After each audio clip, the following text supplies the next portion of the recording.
Tundukkan manusia, jin dan burung sebagai umat Nabi Sulaiman. Beliau seorang raja yang adil dan bijaksana. Berdakwah menyebarkan agama yang baik, selalu taat kepada Allah. Walaupun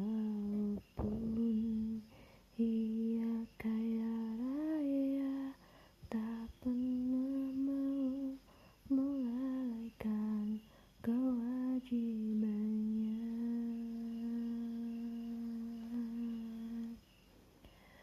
Marahlah Nabi Sulaiman kepada Hud ketika ia datang terlambat di pertemuan. Ternyata ia membawa sebuah alasan yang membuat beliau mau memaafkannya.